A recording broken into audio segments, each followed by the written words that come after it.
Hi everyone, I'm Rajkamal and welcome you all once again on the Fast API full course. So today I'm going to discuss about query parameters, a part of module 4, and this is going to be in continuation to the previous lecture where I talked about the path parameters, right? And this is basically a deep dive lecture with respect to the query parameters, the way there we have defined the route with the help of the path parameters, making it dynamic using one parameter, multiple path parameters, right? And and we learned all the combination of passing the default values, right, or making a parameterize, and even we have covered some of the scenarios for creating those endpoint with the help of query parameters as well. But I believe there we still left with extra layer of validation that we are going to learn as a part of query method, because the way there were I mean we were using annotated class as a part of type hinting, right, with respect to the parameters, right, the path parameters or the query parameter we are going to use, whether it will be of the int type, string type. And then in order to put the extra layer, the validation for the business constraint, right, in path parameters we have used the path function, path method. In the case of the query parameter, we have the query function, query method. And again there are the just like the greater gt or lt or those kind of the predefined keyword, right, to put the those validation with respect to the path parameters. Here also the query method offers the similar kind of functionality in order to put the extra layer of a business constraint, right? So things are going to be very similar, and I will be give the quick comparison between the path and query. In what all scenarios we can go ahead and use the path, and in what all scenarios we can go ahead and use the query. What is the real time use case basically? That is something pretty much important you need to understand as a developer. Okay, so let's go ahead without wasting any further time.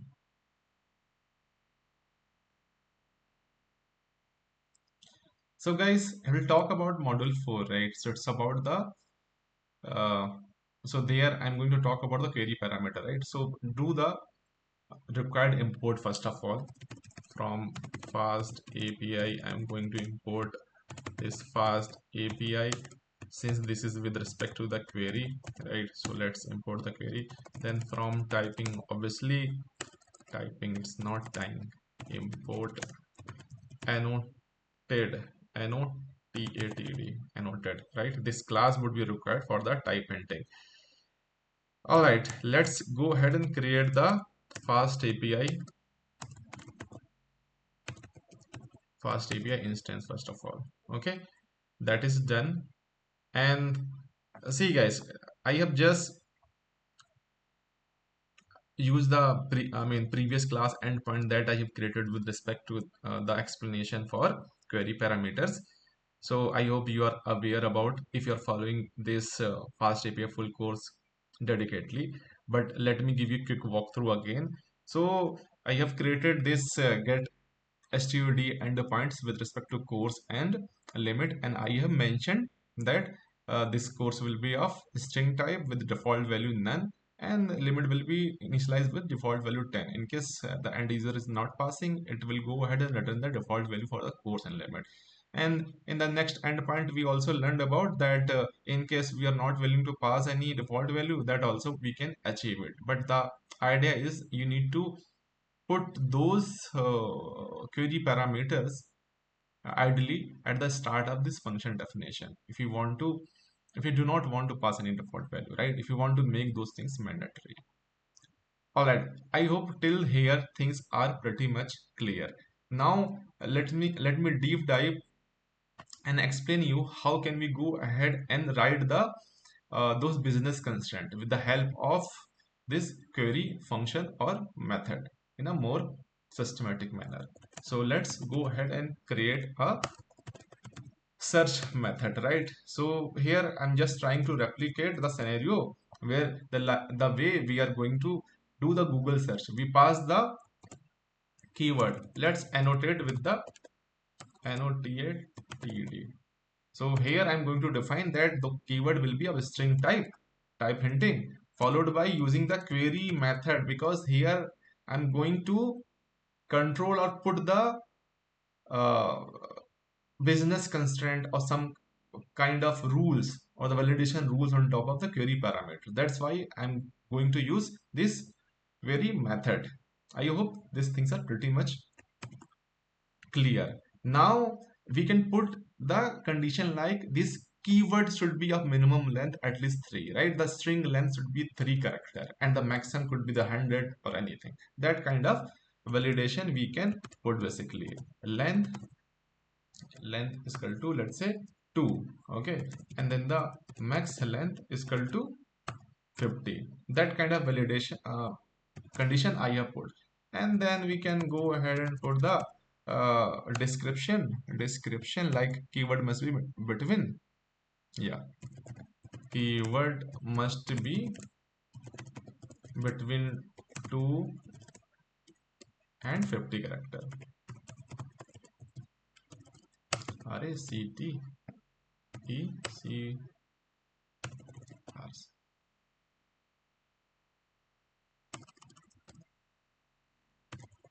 Okay, that is pretty much fine, I hope.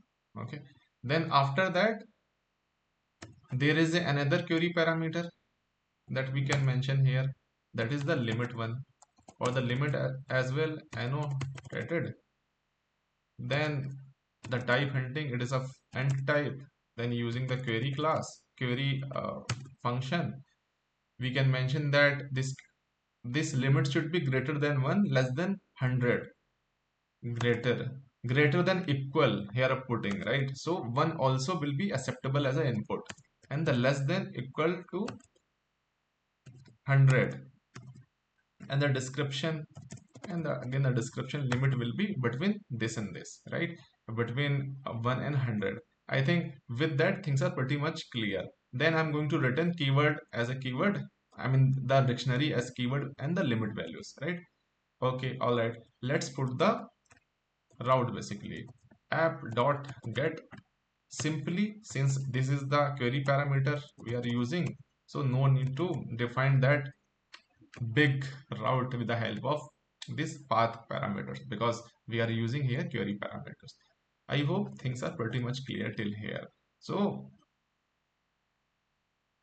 let's go ahead and see. Now I will be seeing three endpoints: stud1, stud2, and the search one. Let me start this UVCon server. So now this is the module 4. Okay, yeah, this is up and running. Let's go ahead and hit the Swagger UI. Yeah, this is what we are expecting, right? Here we are already passed the default values, but still let me pass the genai. It's working. What about this? I think here we have not passed any default values, so we need to pass, otherwise it will stop you to hit the stud2 endpoint. Yeah, that's exactly let's doing. Let's pass the course name as a lang chain one, and then limit at say, let's suppose 88. Let's go ahead and execute. Yeah, it's working. And see, it's taking this parameter as a query parameter. Now there is a path parameters, right? The same thing we can go ahead and try using from the URL as well. Let's go ahead and suppose this is where this FastAPI application is deployed on this on UVCon server, which is running on 8000 port. Okay, the endpoint is stud2. Okay, all right, there is a two parameters, query parameters, course. For that course, let's pass what, it's reg advanced course, let's say. Okay, and then I want to pass the limit. There is a limit or not? Course and limit, and I'm putting, let's say, 99. Let's set it. See, it's working. It's providing course as the RAG, advanced, and limit is 99. That's what we are expecting, right? Okay, all right. So let's test and validate the recent endpoint that we have created, the search one. Try it out. So see, all these query parameters are mandatory, guys. Why? Because we are not passing any default values. Are we passing it? No, na? No. We are not passing any default values. That we can pass. Here I believe we can make it none is equal to none, and then it will become the default one. But I'm not going to do that thing, right? Here I'm just expecting the values from the user end. Okay, all right. Let's test it. Keyword C validation, minimum length to maximum length 100. That is the beauty of the query, putting the validation using the query function. Minimum is okay. So suppose RAG. So this is the, I mean, passing the validation, right? 3. It will lie between 2 and 50. Then the limit, let's say minimum, let's say it's a 10. Right? Yeah. Success code 100. It's able to hit the endpoint and returning it. Let's see. I'm passing just AA. I think it will also pass with minimum length too, because it is uh, equal condition is also taking, right? So less than below it will not take. Yeah, that's what. Because see the condition, guys, I have put equal as well, greater than equal here and here as well. Minimum length is this, maximum length is this. It's taking that boundary conditions, okay, for the validation. I hope things are pretty much clear. Let's go, I mean, let's do the comparison part for the path inquiry.